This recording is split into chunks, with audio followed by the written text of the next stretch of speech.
بسم اللہ الرحمن الرحیم وبہ نستعین سبحانک لا علم لنا الا ما علمتنا انک انت العلیم الحکیم الحمد للہ رب العالمین والصلاة والسلام علی سید المرسلین وعلی آلہ وصحبہ اجمعین ومن تبعہم بإحسان الی یوم الدین اعوذ باللہ من الشیطان الرجیم بسم اللہ الرحمن الرحیم آمن الرسول بما انزل الیہ من ربہ والمؤمنون کل آمن باللہ وملائکتہ وکتبہ ورسلہ لا نفرق بین احد من رسلہ وقالوا سمعنا واطعنا غفرانك ربنا واليك المصير۔ سامعین کرام، اگلی بات ہماری ان بعض واقعات سے متعلق ہے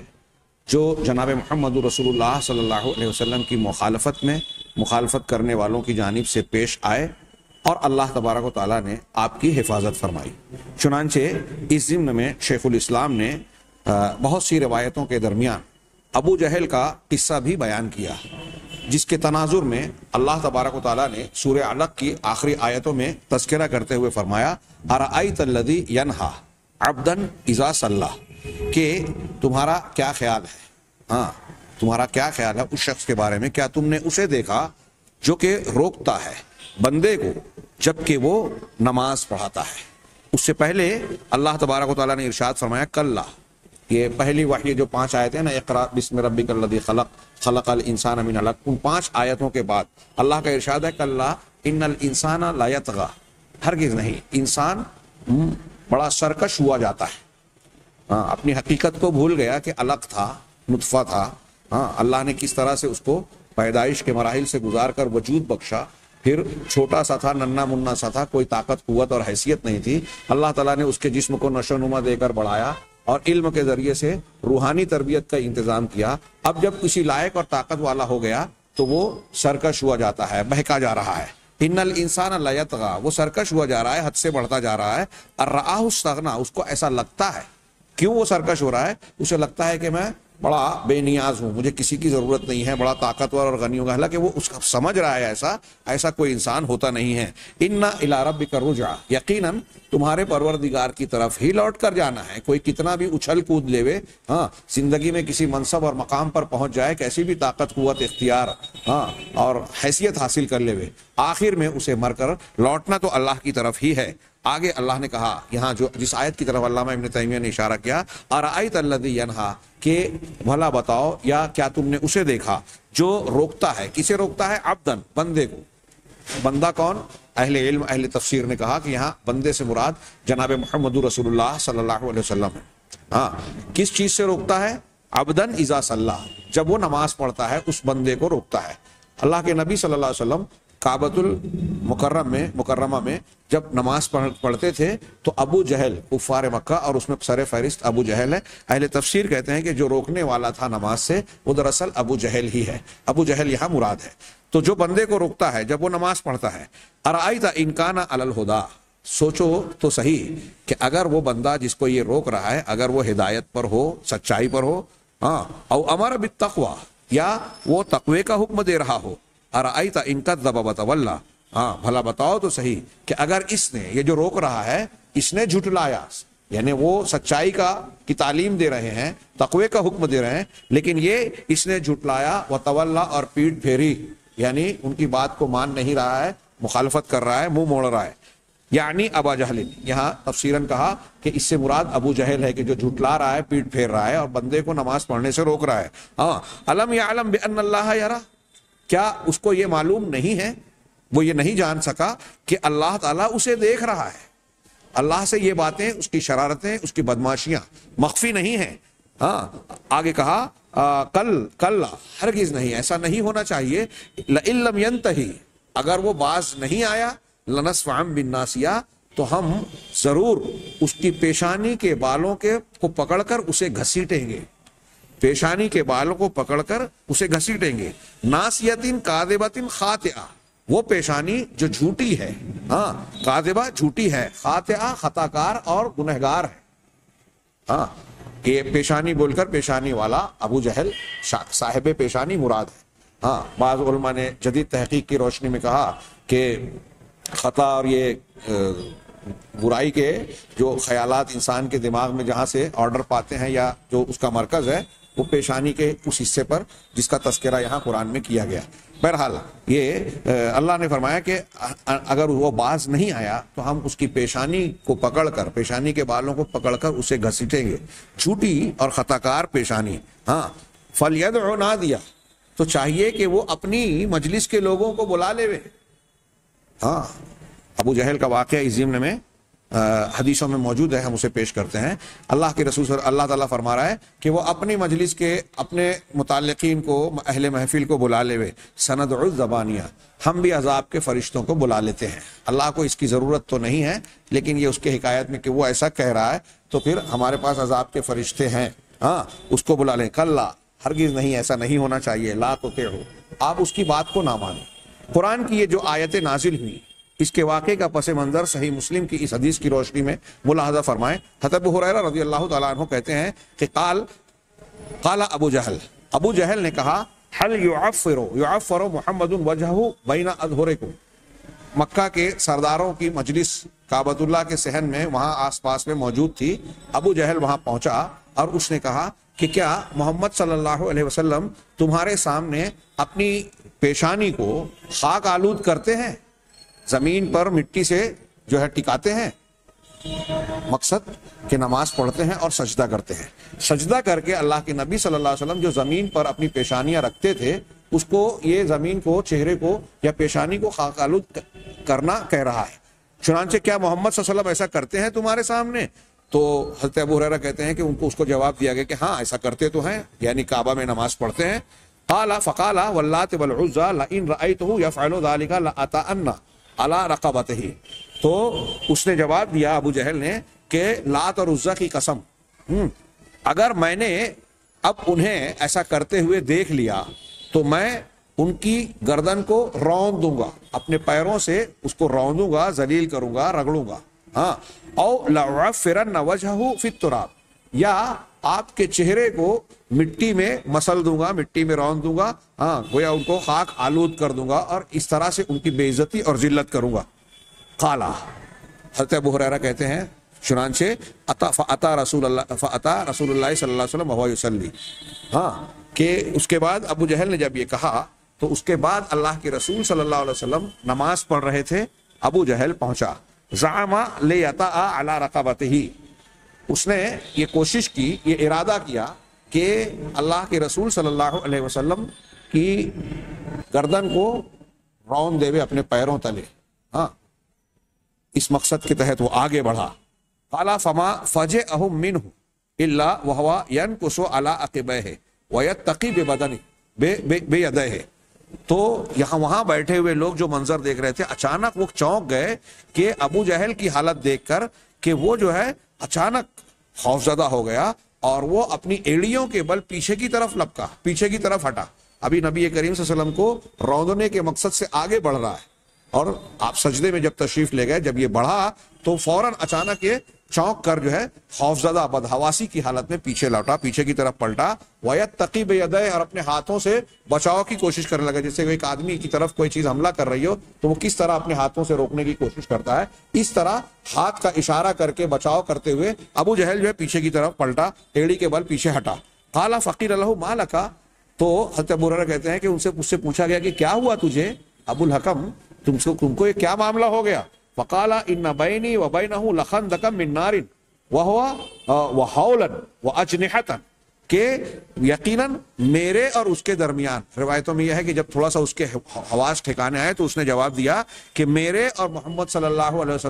وسلم کے درمیان ہاں ایک آگ کی خندق حائل ہو گئی، آگ کی خندق بیچ میں رکاوٹ بن گئی، اور ہال اور بڑے پر نظر آئے، مجھے ہولناک انداز میں ہولناک منظر نظر آیا، ہاں پر نظر آئے۔ تو اللہ کے رسول صلی اللہ علیہ وسلم نے بعد میں فرمایا کہ لو دنا منی لاختطفته الملائکۃ عضوا عضوا، اگر یہ ابو جہل میرے پاس آ جاتا تو فرشتے اس کے ایک ایک عضو کو اچک لیتے، اس کے جسم کے ایک ایک ٹکڑے کو جو ہے کھینچ لیتے، اچک لیتے۔ ہاں قال فانزل اللہ عز وجل، حضرت ابو ہریرہ کہتے ہیں تب اللہ تبارک و تعالیٰ نے، اللہ عز و جل نے یہ نازل کیا۔ راوی کہتے ہیں کہ میں نہیں جانتا کہ یہ حدیث ابو ہریرہ میں یہ بات ہے یا کسی اور چیز میں جو مجھے پہنچی، یعنی انہیں یہ غلط ہو گیا کہ ابو ہریرہ نے یہ روایت تو بیان کی، لیکن اب آگے قرآن کی آیتوں کے نزول کا جو ذکر ہے وہ حضرت ابو ہریرہ کی حدیث میں ہے یا مجھے کسی دوسرے ذریعے سے پہنچی، یہ مجھے یاد نہیں ہے۔ چنانچہ یہ ان کی ایمانداری ہے حدیث کے راویوں کی کہ شک ہو گیا تو اسے واضح کر دیا کہ مجھے اس میں شبہ ہو رہا ہے۔ حضرت ابو ہریرہ سے اتنا سنا جو اب تک بیان ہوئے پکی بات ہے۔ اب اس کے بعد اللہ حضرت ابو ہریرہ کہہ رہے ہیں یا دوسرے ذریعے سے کہ اسی ضمن میں قرآن میں اللہ تعالیٰ نے یہ نازل کیا کہ کلا ان الانسان لا یطغی ان رآہ استغنی ان الی ربک الرجعی ارأیت الذی ینہی عبدا اذا صلی، کہ کیا تم نے اس شخص کو دیکھا جو روکتا ہے بندے کو جب وہ نماز پڑھے۔ ابو جہل سے متعلق یہ گفتگو ہے۔ یہ جو واقعہ یہاں حضرت ابو ہریرہ رضی اللہ تعالیٰ عنہ کے حوالے کی روایت سے صحیح مسلم میں ہے، بخاری وغیرہ میں بھی اس طرح کا واقعہ ہے۔ اب ابن ہشام میں ایک اور واقعہ، وہ چاہے دوسرا ہو یا اس کو دوسرے انداز میں بیان کیا گیا، مجھے لگتا ہے کہ وہ ایک دوسرا واقعہ ہے سیرت ابن ہشام میں اس سے قدر مفصل، کہ ابو جہل نے مکہ کے سرداروں سے یہ کہا کہ اب یہ بہت ہو چکا کہ محمد جو ہے ہمارے باپ دادا کے دین کی مخالفت کرتے ہیں، اور اب ہمارے جو ہے ان کے اللہ کے لیے یہاں کعبہ میں نماز پڑھتے ہیں، تو یہ چیز ہمارے لیے اب ناقابل برداشت حد تک آگے بڑھ چکی ہے۔ اب اگر وہ آئیں گے تو میں ایک بڑے پتھر سے ان کا سر کچل دوں گا، ان پر حملہ کر دوں گا۔ اب اس کے بعد مجھے اس کی کوئی پرواہ نہیں کہ تم لوگ بنو عبد مناف، اللہ کے رسول صلی اللہ علیہ وسلم کے خاندان کی طرف اشارہ کر کے کہا کہ بنو عبد مناف کے سے میری حفاظت کرو یا نہ کرو، مجھ کو بچاؤ ان سے یا نہ بچاؤ۔ اب اگر میں نے محمد کو ایسا دیکھا تو ان پر پتھر، ان کے سر پر بڑا پتھر ڈال دوں گا۔ تو لوگوں نے کہا کہ نہیں ابو الحکم، ہم آپ کو اس طرح نہیں چھوڑ دیں گے کہ بنو عبد مناف آپ کو ختم کر دیں یا تم آپ کا صفائی کر دیں، ہم آپ کے ساتھ رہیں گے۔ چنانچہ جب نبی کریم صلی اللہ علیہ وسلم کعبہ میں تشریف لائے، نماز پڑھی، تو وہ ایک بڑا سا پتھر اٹھا کر لے آیا اور پتھر اٹھا کر انتظار کرنے لگا کہ نبی کریم صلی اللہ علیہ وسلم سجدے میں جائیں۔ اس کے بعد وہ بڑا سا پتھر لے کے جب اللہ کے رسول کے قریب پہنچنے لگا تو کچھ فاصلے پر ہی اچانک بہت تیزی سے بدکا، بدحواسی اور خوفزدگی کی حالت میں پیچھے کی طرف پلٹا اور اتنا بدحواس رہا کہ اپنا ہاتھ کا پتھر پھینک بھی نہیں سکا۔ بعد میں جب لوگوں نے ان سے پوچھا کہ ابو الحکم، تم تو اللہ کے رسول صلی اللہ علیہ وسلم کو پتھر مارنے گئے تھے، لیکن یہ کیا ہوا کہ تم پیچھے ہٹ گئے اور تم خود تمہاری یہ حالت دیکھ رہے ہیں ہم کہ خوفزدہ ہو، بدکے ہوئے ہو؟ تو ابو جہل نے کہا اللہ کی قسم، میرے اور ان کے درمیان ایک بہت ہی بڑے قسم کا اونٹ آ گیا، اور ایسے زبردست لمبے چوڑے اور بڑے اونٹ کو میں نے اس سے پہلے کبھی نہیں دیکھا۔ وہ اونٹ اپنے جبڑوں کو پھیلائے ہوئے میری طرف لپک رہا تھا، اگر مجھے ایسا لگا کہ وہ مجھے کھا لے گا، ہڑپ لے گا، اور مجھے بڑی دہشت محسوس ہوئی اس اونٹ کو دیکھ کر۔ یہ سیرت ابن ہشام وغیرہ میں یہ روایت موجود ہے۔ بہرحال اس تناظر میں آپ دیکھیے کہ نبی کریم صلی اللہ علیہ وسلم اکیلے نماز پڑھ رہے ہیں، ابو جہل مکہ کا ایک سردار ہے، یہ وہی سردار کہ سعد بن معاذ جب امیہ کے یہاں مہمان ٹھہرے اور اس سے مقابلہ، اس سے بحث ہو گئی، اور حضرت سعد بن معاذ رضی اللہ تعالیٰ عنہ نے ابو جہل کو سخت جواب دیا کہ اگر تم مجھے کعبہ میں زیارت کرنے سے، اس سے پہلے روایت بیان ہو چکی، روکو گے تو میں اس سے بڑی چیز سے جو تم ناپسند کرتے ہو تم کو روک دوں گا، یعنی تجارتی سفر کرنے سے۔ جب تیز آواز میں کہا تو حضرت سعد کو امیہ نے کہا کہ یہ ابو الحکم سے جو ہے آپ اس طرح بات نہ کریں، یہ اس وادی کے اہل وادی کا سردار ہے۔ ابو جہل کو کہا تو اب علاقے کا سردار ہے، قوت و طاقت میں آج کے حساب سے ہم کہہ سکتے ہیں کہ وہ ایک پہلوان سے کم نہیں تھا، بڑا زور آور شخص تھا، اور اس کی بڑی دھاک تھی اپنے سماج اور معاشرے میں۔ پھر پیچھے سے اتنا ہی نہیں، وہاں موجود سرداران کی طرف سے اسے تائید بھی حاصل تھی کہ اگر آپ نے ایسا کیا، تم نے ایسا کیا ابو جہل، تو ہم آپ کا ساتھ نہیں چھوڑیں گے، ساتھ رہیں گے، بنو عبد مناف سے آپ کا دفاع اور بچاؤ کرنے کے لیے ساتھ دیں گے۔ آپ دیکھیے کہ نبی کریم صلی اللہ علیہ وسلم تنہا ہے، نماز پڑھنے گئے، سجدے میں جا رہے ہیں، اس حالت میں جبکہ آپ عبادت میں مشغول ہیں، ایک وقت کا سردار، طاقتور، زور آور شخص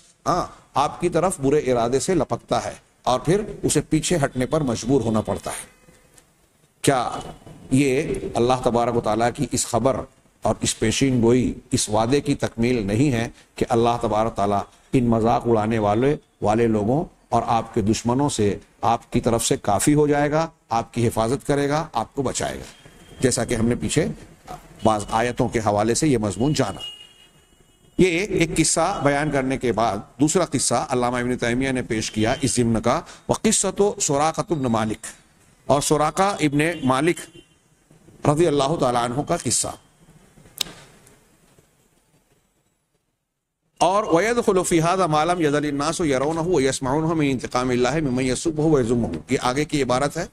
ہم اسے چھوڑ کر ابھی حضرت سراقہ کے قصے کی طرف جو ہے توجہ دیتے ہیں۔ بخاری اور مسلم میں حضرت براء ابن عازب رضی اللہ تعالیٰ عنہ کی روایت ہے، ہاں انہوں نے ہجرت کی طویل حدیث بیان کی۔ صحیح بخاری اور صحیح مسلم میں ہجرت کی طویل حدیث واقعہ موجود ہے، اس میں بہت سارے جو ہے دروس و اسباق موجود ہیں۔ اس حدیث میں وہ حضرت براء ابن عازب کہتے ہیں کہ ابو بکر صدیق نے کہا، قال ابو بکر رضی اللہ عنہ فرتحلنا بعدما زالت الشمس، سورج کے ڈھل جانے کے بعد، آپ ہجرت کا جو ابتدائی مرحلہ ہے اسے بیان کیا، غار سے نکلنے کے بعد چلنے کا بیان کیا، دوپہر تک چلے، پھر اس کے بعد آرام کیا، ہاں تو اس پورے تذکرے میں جب آپ نے حضرت بکر صدیق کا وہ جملہ یا وہ بیان جس میں آپ نے کہا کہ پھر جب سورج ڈھل گیا، زوال ہو گیا، وَتَّبَعْنَا سُرَاقَةُ بْنُ مالک، تو سراقہ ابن مالک ہمارے پیچھے پہنچ گیا، تعاقب میں ڈھونڈتا ہوا، اس کی بھی لمبی تفصیل ہے۔ ہاں سراقہ اللہ کے نبی صلی اللہ علیہ وسلم ابو بکر صدیق کے قریب پہنچنے میں یا آپ کو پا لینے میں کامیاب ہوا۔ قال وَنَحْنُ فِي جَلَدٍ مِّنَ الْأَرْضِ، حضرت بکر صدیق کہہ رہے ہیں کہ جب سراقہ نے ہمارا تعاقب کیا، ہم تک پہنچا، تو ہم ایک سخت زمین پر تھے۔ آگے والے جملے کے لیے گویا یہ تمہید ہے حضرت بکر صدیق کی، ہاں جلد من الارض، ایسی زمین جو سخت ہو، ہاں تو سخت زمین کے حصے میں تھے۔ فقلت یا رسول اللہ اتینا، میں نے کہا اے اللہ کے رسول، ہاں ہم کو گھیر لیا گیا، پکڑ لیا گیا، یعنی ایک شخص ہم تک پہنچ گیا ہے۔ فرتتمت کہہ رہے ہیں فقالا، تو اللہ کے نبی صلی اللہ علیہ وسلم نے کہا لا تحزن ان اللہ معنا، آپ نے غار میں بھی یہ جملہ کہا تھا، یہاں بھی آپ وہی ارشاد فرما رہے ہیں۔ یہ اللہ کے نبی جناب محمد رسول اللہ صلی اللہ علیہ وسلم کے ایمان اور اعلیٰ توکل کا نمونہ ہے۔ مشکل سے مشکل وقت میں بھی آپ کے سکون و اطمینان میں کوئی فرق نہیں آتا، اللہ تبارک و تعالیٰ کی ذات پر پورا بھروسہ ہے کہ اللہ ہماری حفاظت فرمائے گا، اور کہا بھی کہ ڈرو نہیں، اللہ ہمارے ساتھ ہے۔ اللہ ہمارے ساتھ کا مطلب وہ ساتھ نہیں جو معیت کا معنی اہل تصوف بیان کرتے ہیں، گمراہ اور بدعتی لوگ، بدعقیدہ لوگ۔ معنی کا مطلب یہ ہے کہ اللہ کی تائید، اس کی حفاظت، اس کی نگرانی، اس کی رحمت ہمارے ساتھ ہے، وہ ہماری حفاظت کرے گا۔ یہ بات قرآن سے ثابت ہے۔ اللہ تبارک و تعالیٰ نے حضرت موسیٰ اور حضرت ہارون سے کہا اننی معکما اسمع و ارا، میں تم دونوں کے ساتھ ہوں۔ کیسے ہوں؟ میں سن رہا ہوں اور دیکھ رہا ہوں۔ اللہ ذات کے ساتھ تو عرش پر مستوی ہے، قائم ہے، ہاں لیکن دیکھ رہا ہے، سن رہا ہے، لہذا تمہاری مدد فرمائے گا، تمہاری تائید کرے گا۔ یہی معنی تھا اللہ کے رسول اللہ کا کہ اللہ ہمارے ساتھ ہے۔ فدعا علیہ رسول اللہ صلی اللہ علیہ وسلم فرتتمت فرسہ الی بطنہا، جب ابو بکر صدیق نے یہ بات کہی تو پہلے تو آپ نے تسلی کے طور پر حضرت بکر صدیق سے یہ جملہ کہا کہ ڈرو نہیں، اللہ ہمارے ساتھ ہے۔ پھر دوسرے سراقہ کر اللہ تعالیٰ، اللہ کے رسول صلی اللہ علیہ وسلم نے بد دعا دی، اس کے خلاف دعا کی، چنانچہ اس کا گھوڑا اپنی پیٹ کے ساتھ زمین پر، خاک پر گر پڑا، اس میں لوٹ پوٹ ہو گیا۔ ارتتما کہتے ہیں کیچڑ میں کوئی چیز گرنا۔ حضرت بکر صدیق پہلے یہ بات کہہ چکے ہیں کہ ہم سخت زمین پر تھے، اور اب اگلا جملہ کہہ رہے ہیں کہ جب اللہ کے رسول نے بد دعا دی تو سراقہ کا جو گھوڑا گرا تو اس کا پیٹ جو ہے ارتتمت، کیچڑ میں گرا۔ اس کا مطلب بظاہر یہ محسوس ہوتا ہے کہ وہ زمین تو سخت تھی، لیکن جب سراقہ کا گھوڑا گرا تو گویا وہ زمین نرم اور دلدلی جیسی ہو گئی۔ ہاں اسی لیے بعض روایتوں میں ہے کہ گھوڑے کے دونوں اگلے پیر، ساقین جو ہیں، وہ زمین میں دھس گئے کسی حد تک، ہاں تو اس کے زمین، اس کا پیٹ جو ہے وہ مٹی پر یعنی کیچڑ پر لگ گیا، نرم مٹی پر۔ اور فقال، مجھے لگتا ہے اس نے یہ کہا، سراقہ نے کہا انی قد علمت انکما قد دعوتما علیہ، کہ میں نے یہ بات جان لی، مجھے یہ بات معلوم ہے سراقہ بن مالک ابھی ایمان والے نہیں ہیں، ابھی کافر اور مشرک ہیں، اور کفار مکہ کی طرف سے جو اعلان تھا کہ اللہ کے رسول محمد صلی اللہ علیہ وسلم اور ان کے ساتھی ابوبکر صدیق کو جو زندہ یا مردہ پکڑ کر لائے گا اس کو ایک کے بدلے میں 100 اونٹ ملے گا۔ اس انعام کے لالچ میں جو لوگ سرگرداں تھے، تلاش میں لگے ہوئے تھے، وہ ان کی خبر اور سن گن پا کر سراقہ بن مالک بھی پیچھے پڑ گئے تھے اور یہاں تک پہنچے تھے۔ ظاہر سی بات ہے کہ یہ انعام کا لالچ تھا اور اس وقت یہ کفر اور شرک پر تھے۔ ہاں، سراقہ پھر بھی کہہ رہے ہیں کہ مجھے یہ معلوم ہے کہ تم دونوں نے مجھ پر بد دعا کی ہے۔ گویا کفر اور شرک پر ہوتے ہوئے بھی اس بات کا یقین ہے کہ محمد صلی اللہ علیہ وسلم اور ابوبکر صدیق اگر بد دعا دیتے ہیں تو یہ ہمارے لیے، یہ میرے لیے جو ہے تباہ کن ہو سکتی ہے۔ اللہ تعالیٰ آپ کی دعاؤں کو قبول کرتا ہے۔ فاللہ لکما ان ارد عنکم الطلب فدع اللہ، تو اللہ تعالیٰ تم دونوں کا حامی و ناصر ہو، ہاں تمہارا ساتھ ہے۔ ہاں، میں جو ہے تم دونوں سے طلب کو پھیر دوں گا، لوٹا دوں گا۔ یعنی اگر کوئی شخص آپ کو ڈھونڈتے ہوئے، آپ دونوں کو ڈھونڈنے کے لیے اور آپ کی تلاش میں آتا ہے تو راستے میں میں اسے واپس پلٹا دوں گا، لوٹا دوں گا۔ ہاں، تب جب سراقہ نے یہ بات کہی تو اللہ کے رسول صلی اللہ علیہ وسلم نے اللہ سے دعا کی، فنجا، پس وہ نجات پا گیا، یعنی اس کا گھوڑا اٹھ گیا، اس کے پیر وغیرہ نکل گئے۔ فرجع لا یلقى احدا الا قال، اب سراقہ وہاں سے لوٹتا ہے۔ سراقہ اللہ کے نبی صلی اللہ علیہ وسلم اور ابوبکر صدیق کے پاس سے واپس لوٹا تو اب صورتحال یہ ہو گئی کہ وہ کسی سے بھی ملاقات کرتا تو اس سے یہ کہتا قد کفیتکم ما ہا ہونا، اس علاقے میں جو کچھ تھا میں تمہارے لیے کافی ہو چکا ہوں، یعنی میں نے دیکھ لیا ہے،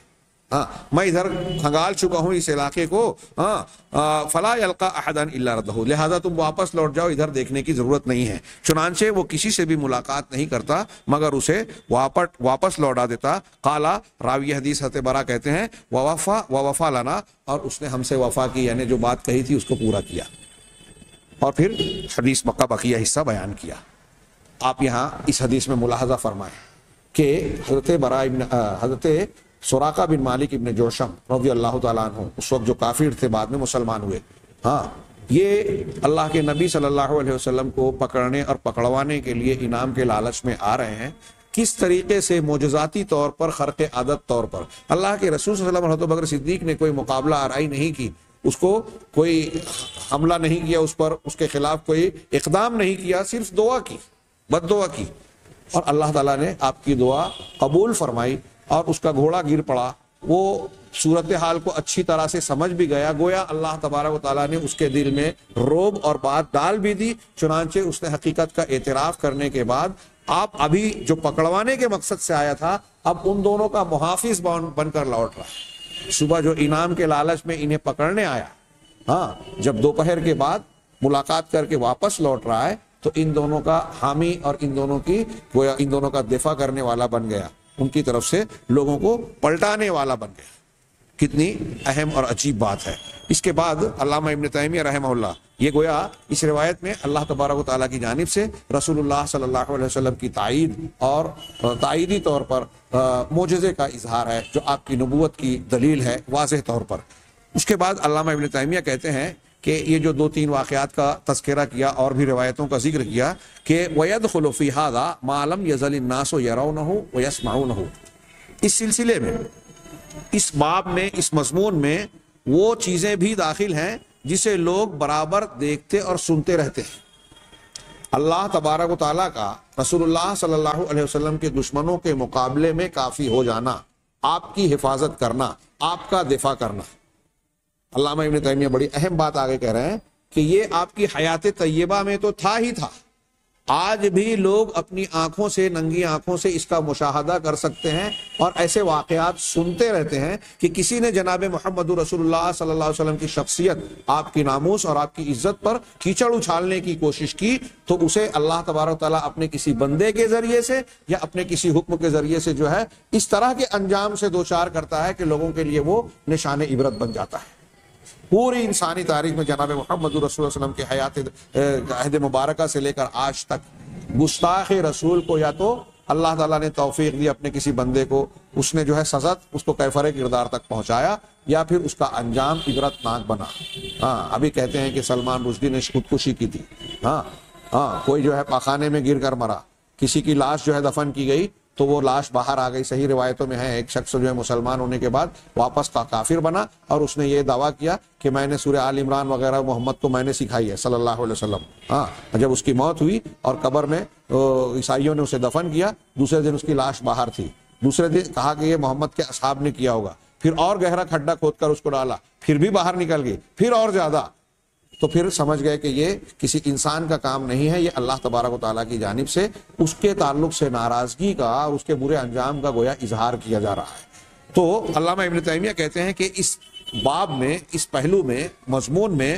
وہ سارے واقعات اور چیزیں داخل ہیں جسے لوگ برابر دیکھتے اور سنتے رہتے ہیں. من انتقام اللہ تعالی ممن یسبہ و یذمہ, اللہ تعالیٰ کے اس انتقام کی شکل میں جو اللہ کے نبی صلی اللہ علیہ وسلم کے گالی دینے والوں, گستاخی کرنے والے, آپ کی برائی بیان کرنے والوں کو اللہ تعالیٰ دیتا ہے. یعنی آپ کے گستاخ اور آپ کی برائیاں بیان کرنے والوں کو اللہ تعالیٰ اپنے انتقام میں جو پکڑتا رہتا ہے, یہ بھی اس باب میں داخل ہے کہ اللہ تعالیٰ نے جو قرآن میں خبر دی ہے کہ ہم مذاق اڑانے والوں کے لیے آپ کی طرف سے کافی ہوں گے, ان کو سزا دیں گے, ہم لوگوں سے آپ کو بچائیں گے. تو علامہ ابن تیمیہ آگے یہ کہنا چاہ رہے ہیں, آگے عبارت میں بھی ہے کہ یہ صرف آپ کی حیات طیبہ ہی میں نہیں تھا, آپ کی وفات کے بعد بھی, چونکہ آپ کی نبوت قیامت تک کے لوگوں کے لیے ہدایت اور نشان معیار نجات ہے. ہاں, لوگوں کے لیے حجت قائم کی جا رہی ہے آپ کی نبوت کے ذریعے اور قرآن کے ذریعے سے. لہذا اللہ تبارک و تعالیٰ نے قرآن اور صاحب قرآن کی ناموس اور حقانیت کی حفاظت کا جو ذمہ اٹھایا ہے, اس میں یہ بھی شامل ہے کہ اگر کوئی شخص جناب محمد رسول اللہ صلی اللہ علیہ وسلم کی شان میں گستاخیاں کرتا ہے, آپ کی شخصیت اور سیرت پر کیچڑ اچھالنے کی کوشش کرتا ہے, اس کو مجروح اور داغدار بنانے کی کوشش کرتا ہے, تو اللہ تبارک و تعالیٰ اس سے انتقام لیتا ہے. علامہ ابن تیمیہ کہتے ہیں کہ لوگ برابر اس قسم کی باتوں کو سنتے اور دیکھتے رہتے ہیں. ہاں, ہر وہ شخص جو اللہ کے رسول کی شان میں گستاخی کرے, آپ کو برا بھلا کہے, وَيَذُمُّ دِينَهُ, اور جو آپ کے دین کی مذمت کرتا ہے, ہاں, اس کے سلسلے میں اللہ کا انتقام ہم سنتے اور دیکھتے رہتے ہیں. وَقَدْ رَأَيْنَا وَسَمِعْنَا مِنْ ذَلِكَ مَا يَطُولُ وَصْفُهُ, علامہ ابن تیمیہ کہتے ہیں کہ اس سلسلے میں ہم نے اتنی ساری چیزیں سنی اور دیکھی ہیں, اتنے واقعات سنے ہیں, اتنی باتیں پڑھی ہیں, دیکھی ہیں کہ ما يطول وصفه, کہ اس کا بیان بہت طویل ہو جائے گا. اگر ہم واقعہ کر کے ان امور کو بیان کریں کہ کسی نے فلاں زمانے میں, رسول اللہ صلی اللہ علیہ وسلم کے زمانے میں, صحابہ خلفائے راشدین اور فات کے زمانوں میں فلاں نے اللہ کے رسول کی شان میں اس طرح کی گستاخی کی, پھر اس کا کیا کیا انجام ہوا, کیا معاملہ ہوا. اگر ایسی ساری سنی اور جانی ہوئی باتیں ہم بیان کریں تو اس کا بیان بہت طویل ہو جائے گا. مما یبین کلاءۃ اللہ تعالی لعرضہ, جو بیان کرتی ہیں یہ واقعات جس کا تذکرہ ہم کر رہے ہیں, یہ چیزیں بتاتی ہیں کہ اللہ تبارک و تعالی جناب محمد رسول اللہ صلی اللہ علیہ وسلم کی عزت و ناموس کی پوری حفاظت فرما رہا ہے. اور جو خبر قرآن مجید میں دی ہے وہ صرف آپ کی حیات طیبہ میں نہیں, بلکہ آپ کے بعد بھی وہ چیزیں, وہ سلسلہ جاری ہے کہ اللہ کے رسول صلی اللہ علیہ وسلم کی شان میں گستاخی کرنے والے, آپ کا مذاق اڑانے والے, آپ کی شخصیت کو مجروح اور داغدار بنا کر لوگوں کو اس سے دور کرنے کے مقصد سے جو لوگ کوششیں کرتے ہیں, اللہ تبارک و تعالیٰ نہ صرف یہ کہ ان کی کوششوں کو ناکام کرتا رہے گا, بلکہ ان کو برے انجام تک بھی پہنچائے گا. ہاں, وما من طائفۃ الا وعندهم من هذا ما فیہ عبرہ, اور کوئی بھی جماعت اور گروہ ہو دنیا میں, ہاں, ان میں سے کوئی جماعت نہیں ہے مگر ان کے پاس اس باب کی کچھ نہ کچھ خبریں, کچھ نہ کچھ باتیں موجود ہیں جس میں ان کے لیے عبرت کا زبردست سامان موجود ہے. اس کے بعد علامہ ابن تیمیہ سے متعلق شیخ الاسلام نے کہا ثم ذکر اجابت دعائہ, کہ اب اس مضمون کے بعد علامہ ابن تیمیہ نے نبی کریم صلی اللہ علیہ وسلم کی دعا کے قبولیت کا تذکرہ کیا.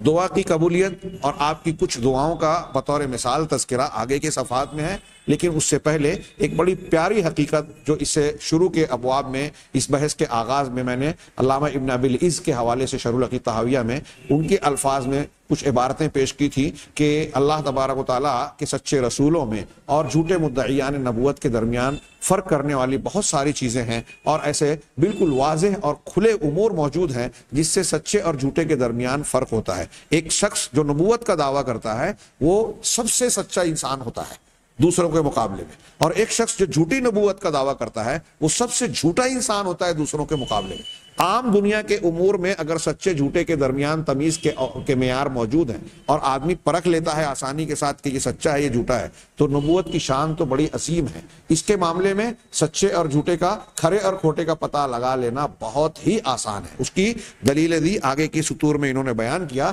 کہ جو شخص جھوٹی نبوت کا دعویٰ کرتا ہے اس کے اوپر شیاطین کا نزول ہوتا ہے، کاہن ہو، نجومی ہو، جفار اور دوسرے جو گمراہ کرنے والے لوگ ہیں انہیں شیاطین کی تائید حاصل ہوتی ہے، وہ شیاطین کی وحی پاتے ہیں، اور جو سچے رسول ہوتے ہیں انہیں اللہ کی تائید ہوتی ہے، اللہ کی وحی سے سرفراز ہوتے ہیں۔ دونوں میں بعد المشرقین ہے۔ ظاہر سی بات ہے کہ شیطانی وحی، قرآنی وحی اللہ کی وحی کی، الہی وحی کی طرح نہیں ہو سکتی، دونوں ایک جیسے نہیں ہو سکتے۔ اللہ تعالیٰ کی جانب سے جس پر وحی کی جاتی ہے اور جو چیز کی جاتی ہے وہ پاکیزگی کی حامل ہے، نیکی کی حامل ہے، اس میں شرافت ہے، طہارت ہے اور خوبیاں ہیں، جبکہ اس کے مقابلے میں شیطانی وحی کے اندر اور شیطانی وحی کو اٹھانے والے جو اس کے چیلے چاپڑے ہیں، نجومی، جفار اور جھوٹے مدعیان نبوت، ان کے ہاں آپ کو جھوٹ ملے گا، مکر ملے گا، فحاشی اور گناہ کا کھلا ارتکاب ملے گا، فسق و فجور ملے گا۔ یہ بہت بڑی چیز پیش کی ہے۔ علامہ ابن تیمیہ کی عبارت کا خلاصہ انشاءاللہ ہم آئندہ درس میں دیکھیں گے۔ اس طریقے سے آپ غور کرتے جائیے، نبی کریم صلی اللہ علیہ وسلم کی سچائی کی دلیلوں پر اگر کوئی آدمی اس طرح ہلکی پھلکی سرسری نظر بھی ڈالتا جائے تو دن بدن اس کا ایمان پختہ تر ہوتا جائے گا کہ واقعی آپ اللہ کے سچے رسول ہیں، اور یہ کہنے پر مجبور ہوگا، ایک کافر اور مشرک بھی ہے تو کہنے پر مجبور ہوگا کہ اشہد ان محمد رسول اللہ، میں گواہی دیتا ہوں کہ محمد صلی اللہ علیہ وسلم اللہ کے سچے رسول ہیں۔ اللہ تعالی ہمیں صحیح ایمان سے نوازے۔ وآخر دعوانا ان الحمد للہ رب العالمین۔